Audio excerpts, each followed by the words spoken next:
he is one of the people that was there from the beginning. So the listening, loving cycle that we use, Mike, the 4 missional values that we talk about, all those things.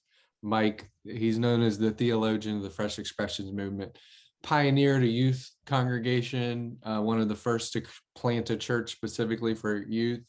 Grew up in Africa, was the child of missionaries in Africa. Just has a really, really interesting background, and also an ordained priest in the Church of England, and got his PhD in, what was it, economics or something totally unrelated to the church, but yeah, I wrote a history of the sugar industry in Fiji. So this is my main qualification for everything I've done since. yeah, so PhD and that, and has just been excellent partner and leader and friend to us as we try to translate this Fresh Expressions movement over here in the United States. And so I just want to pause and, celebrate what an honor it is it is to have him with us today. Yeah, sure. I was just kind of generically, so my focus is on helping churches to begin and embrace online or digital fresh expressions, to try to reach people in that space. And so a lot of what you said, translates certainly very well in that space, but in what ways are you seeing online or digital fresh expressions reaching into that space to be able to reach people where they are, in many of the ways that you're already talking about, that are actually, I think about, in what ways do we invest in those teams in that digital space? In what ways are we investing in, making sure that that we're keeping the integrity of the fresh expression in those spaces? And I don't know, there's all kinds of questions that pop around in my head, but I'm just curious your thoughts. Yeah, I think it's a great question, and it's a really good topic. So for me, there are 2 halves to that. There's, first of all, there's hybrid church, and this feels to me a no-brainer. Okay, so let's just imagine you're doing messy church or all-age church. You just meet once a month, okay, in person. But then in between time, every Tuesday evening, you get the families together online, and you tell them or read them a Bible story. Then you say to the families, create a Lego model to illustrate this Bible story. And then they talk about this Bible story, they create the Lego model, and then you get them all back together by Zoom, show us your models, and a final prayer. This is just so easy. So there's no excuse for messy churches not to have a weekly meetup between meetings. You can make it even easier.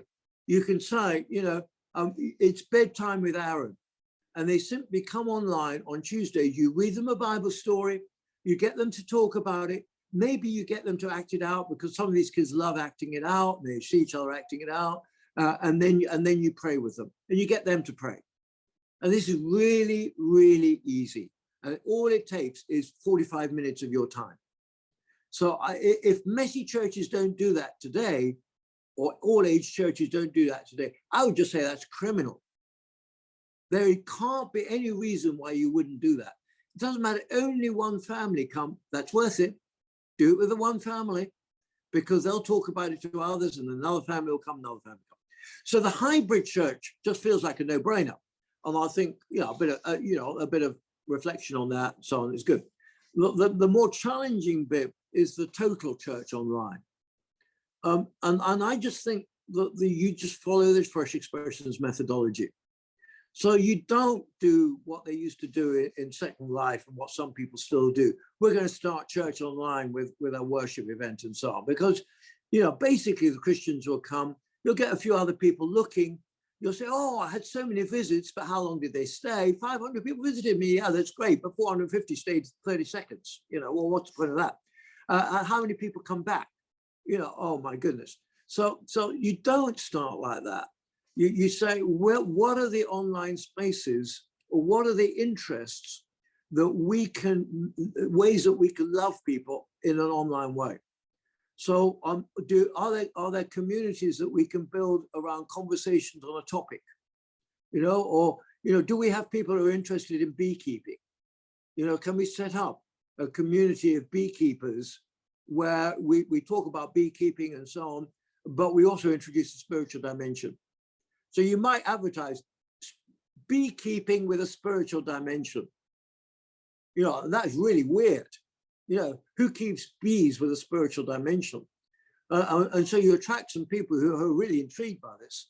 And you say, we want to share our expertise on beekeeping, etc. We're going to meet regularly every week to do that. But we're halfway through, we're going to make this a conversation with a difference. Because as we talk about this, we're going to say, let's just imagine the God or spiritual guru dropped in. What would they say about the conversation? So you could set up a group that enjoys political conversations, or you could set up, if there's a great celebrity, you could say, you could set up a subgroup around that celebrity, which is looking at that celebrity and connecting her or his life to spirituality.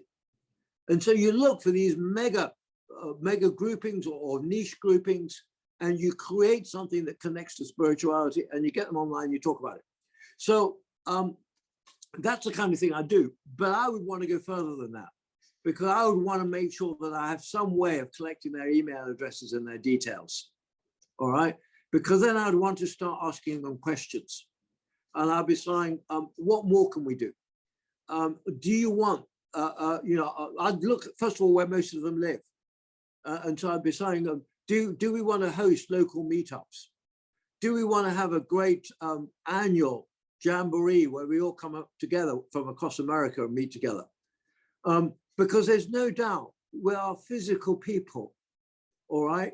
And we have physical bodies. And so all the feminist theology and so on that emphasizes our physical body stuff comes to play here. We need to meet up face-to-face in person where we can. One psychologist years ago told me, people underestimate the real importance of smell in our relationships with each other. You don't notice it, but it is actually really important.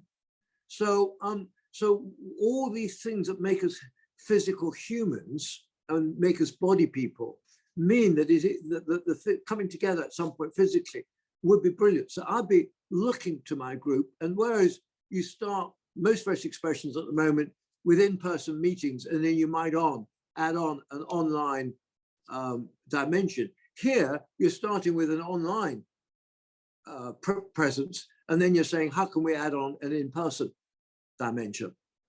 But all the principles of Fresh Expressions apply to doing it online. And I just don't understand why these guys say, I'm going to start a Fresh Expressions church and forget the basic lessons. This is crazy. And so they start with church. No, you start by listening to this particular demographic group, finding a practical way to love them, doing that online, building community with them, and then beginning to share Jesus and hoping a Christian church emerges at the end. That's awesome. Thank you for that. Yeah, I love how that, connects and bridging that, and yeah, finding that the online stuff or the digital stuff isn't a replacement for in-person, but a way to augment, and add and to meet people where they're already at. And I just love that about Fresh Expressions, being able to reach people, and that just seems like a natural fit.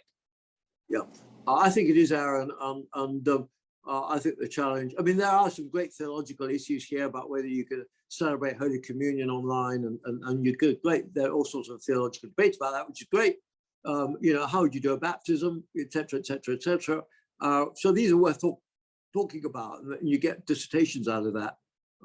But in terms of the actual practical stuff, it's as you say,